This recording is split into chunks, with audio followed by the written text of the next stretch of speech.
Welcome to the series My Study Abroad Experience. If you haven't yet, please subscribe, like this video and my other videos, and also turn on the notification by clicking the bell button to stay updated with my new videos.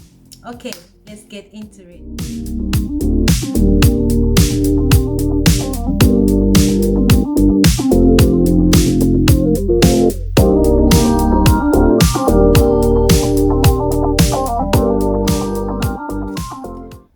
I went on a walk the other day. You could call it a hike because it was 15 kilometers.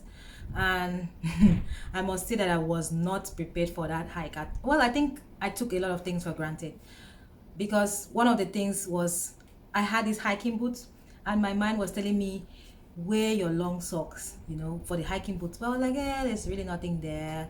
So I wore ankle socks.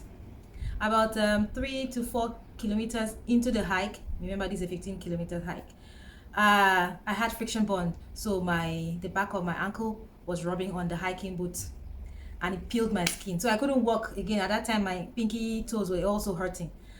So what I did was I stopped. Because I was wearing jeggings, I pulled the jeggings to under my sole and then put my socks over to hold it in place. I did that for this other leg as well, and that is how I successfully completed the hike. Not only that, the weather had predicted that it's going to be, the weather predictions, was that it's going to be sunny, but it was raining throughout the whole hike. It wasn't heavy rain, it was just spitting, I'll say drizzling, but throughout the whole hike. And the funny thing is that I came back to the house and I had sunburn, like sunburn from rain. It was very new to me. The whole of this, my chest was darker than the rest of my body. And then not only that, when I went to shower, I realized that I also had friction burns, like from walking. It was just a whole lot of experience. It was fun, by the way. I was able to complete the 15Ks, though my feet were not mine. Anyway, I'm just talking too much. Let's get into it. So you can see from my story that your choices, the decisions you make, can make or mar your experience. Like in my case, I decided that I'm going to wear ankle socks. Look what happened. I had some friction burns. And also sometimes things go outside your control. Things don't go as planned. Like the prediction was that it was going to rain. Sorry, it was going to be sunny, but then it ended up raining, And even everything can happen and you still look at that situation as, take the positive out of that situation. Like I said, that with everything that was happening, the experience was fun for me. So now in this episode, what I'm going to focus on are things that you need to consider before you study abroad. Now, some of these things will not apply to you. Some of them will. So not everything I'm going to say will apply to you. But I'll try to look at the very important things. If it doesn't apply to you, in that case, you take the ones that do and leave the rest. I have a list here I'm going to look at from time to time, so I remember everything that I plan to discuss. I don't want to miss out anything. Remember that if you want more details, you can go to my blog, thesassengineer.com. Don't forget to subscribe anyway for more details. Bookmark it and go back to it time and time again. You can also save this video on your watch later list or create whatever, and you can create a name for it. Go back to it time and time again to watch and remind yourself. All right. So top of my list of things you need to consider before you study abroad is where you will study. So the country that you're going to study in, as well as the city in which you're going to study in, is very, very important, because this is where you're going to be spending most of your time living and studying. So it is crucial that you take time to choose your country of study, and not only that, the city in which you're going to study. Things that you need to consider, number one on the list is the language. Some people study in countries that don't speak English. Some people don't know how to speak English and want to study in countries that speak English. Now, if you are not interested in learning the language of that country, what is the need? There's no need now. Don't stress yourself. Look for the country that speaks the language that you speak or you want to learn. Because some countries teach in their language. If you are not going to learn that language, or you don't understand it and you don't have intentions of learning it, you are really wasting your time, honestly. So language is very important. The second thing you should consider is the religion. How is the religion there? Because, like for instance, you're a Christian, you want to study in a Muslim country, and vice versa, and every other religion. So, some countries take it very seriously and apply it to every other aspect in their life. So you have to actually take these things into consideration. After the religion, you have the culture. Culture is very, very important. So, what is the culture like in that country? How do they treat foreigners? You know, you're a foreigner in their country, you're not an indigene. So, are they welcoming? You will see this in the news. Well, I wouldn't really say you should depend on news because they can be misleading sometimes, but you can join Facebook groups. You can actually see it from testimonial from the universities. Do your research. Another thing is, how do they treat females in that country if you're female? Are they misogynistic in their thinking? So you just look at all these intricate cultures and see if you are going to be able to adapt to it. After culture and language, you now have cost of living. Yes, cost of living is very important. It aspects that you need to consider in this cost of living are like accommodation. So, how is accommodation in the country? How do they pay their rent? Is it weekly or is it monthly? Transportation. So, because you're going to be a student, and even if you're not a student, the public transports are always cheaper than every other kind of transportation. So, what kind of public transports are available? Do they have buses? Do they use trains, ferries, whatever? All this will be linked to the university because you're going to be spending most of your time at the university. So how is public transport to and through the uni? Then you have the health care because health is wealth. If you are not healthy, no matter how intelligent you are, you will not be able to focus and study and give your very best. So you need to understand the healthcare system in that country. Some countries have very good healthcare systems, but just for their citizens and residents. Now, if you are non-resident, a different ball game may apply. So check the healthcare system and see how that works for you. Again, your university is a good place to start with. That brings us into the university. So you have to be sure that they have your program of study and is accredited, because there is really no need of you spending all that money and time and effort and resources only to get a degree that is not recognized. So you need to be sure that they have your program of study and is accredited, and the university also has a system that takes care of international students. Most countries, that take in international students actually have or are expected to have a special department within the universities anyway that take care of their international students' needs, their welfare in general. So find out if that university that you're going to has a system of taking care of the international students, so like a department, so that in case you have any issue like maybe visa issues or you run into some kind of difficulties with your studies, you can go to them and they will be able to help you out. And last but not the least, food. Food is very important. There are people that cannot survive without having tasting their native food for at least a week. They get very sick. So are you someone that likes to explore food? Most people don't.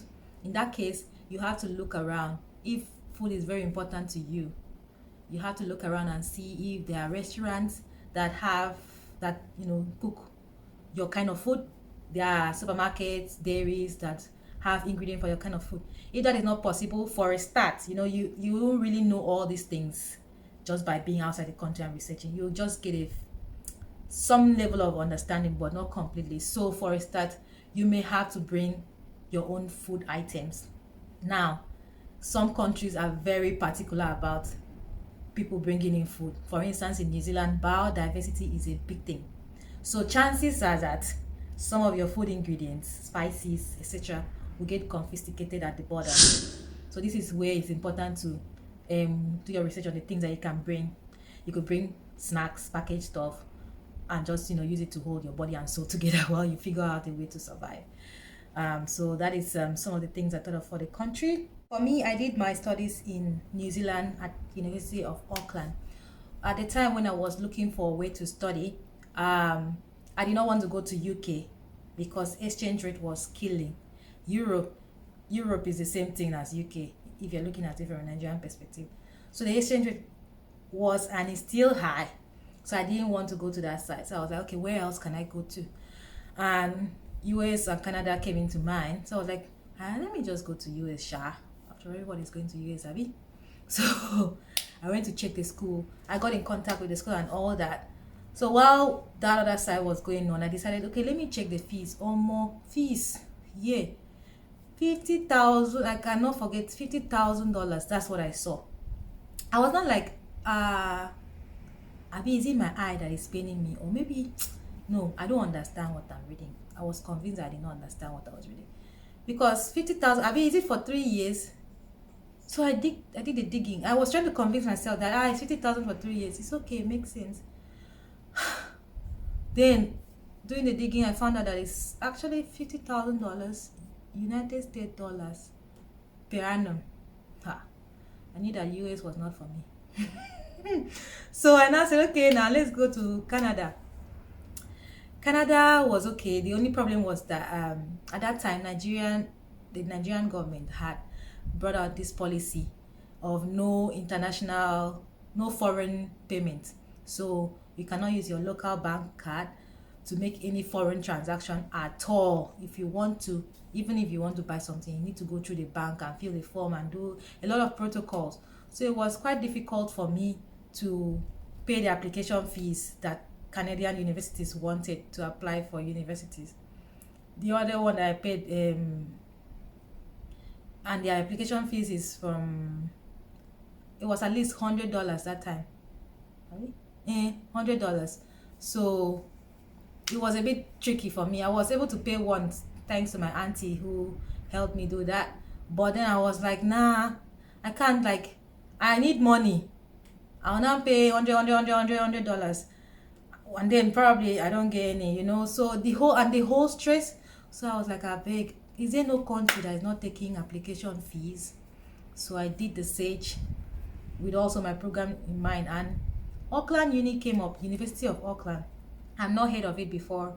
I knew Oceania existed, but I've not really had dealings or had people who have dealings with that side of the world. So not much. So I did my search because I wanted to school in the highest ranking university, based on bragging rights. So I found out University of Auckland was amongst the was number one in NZ universities. So it's highly ranked in the world as well. And not only that, the good thing that really got me interested was that the government gave a subsidy. So they subsidized fees for doctoral students, PhDs. That means that I could pay fees as an international student. I paid the same fees as a domestic student. Wow. So that cut out a lot of expenses for me in terms of fees. Then they didn't have application fee as well. I was like, this is where I am going to. When I told my family, like, it's foul. Are you sure? I say, yo. My body, my spirit is there. I just need to transport my body to the country. As you see me, so I am in New Zealand. And luckily, everything went hitch-free. And then I found myself there.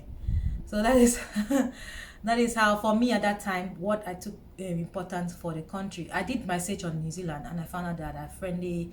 They are into culture. They take all the family seriously. They had similar values, some values, not all, like I did, and I didn't really hear about racism in the country. So it was and it's safe. I think it's a top 5 safest country in the world. So this was I did my search and actually said, okay, I'm going to New Zealand. So yeah, it's good to do your search, understand the country as well as the university and the city you're going to. Auckland is almost like Nigeria. Auckland to New Zealand is like Lagos to Nigeria. So I've lived in Lagos before, so I was like, anyhow you could do am. So yeah, yeah, that's it. The next thing on my list is the weather, and this weather determines the clothes that you would at least need to arrive in the country and settle. So you have to check the climate, understand how low the temperature goes, because some people cannot stand very cold temperatures. Countries like Canada, I hear, go as low as minus 25 degrees Celsius. Even fish, some fish will not survive in that condition. So, but people are living there and they're surviving because the weather determines the kind of clothes you have. Um, Another thing you have to understand is that seasons vary. So people in the northern hemisphere have different seasons. Well, they have seasons at different times compared to the southern hemisphere. What I mean is that if you are in the north and you are in winter, we in the south would be in summer. We'll be chilling, wearing our sleeveless, splashing on sunscreen and all that. So this is something that confused me, because when I got everything ready and was planning my clothes, I did the search again and I saw that it's July is your peak winter period. I talked to some people, they were confused. I thought winter is in December now. Which one is this one? I say, well, these people, they say that winter is in July. Is it me that will not argue with them? So I was a bit, confused too, like the people I talked to. So I still carried my jacket and my, winter stuff. And I arrived in July, the peak of winter, and I was so fortunate because I did not listen to other people. I packed cardigans and jacket, and that's what saved me. So I was able to, it wasn't still like as warm as it should be, but that kept me. And I went to the department store to get the winter jacket that was suitable for that weather. So understanding the weather of that country is very important, because you need to know the kind of clothes you should carry to arrive in and wear, while also sorting out clothes that you need, if at all it's not exactly what you carry.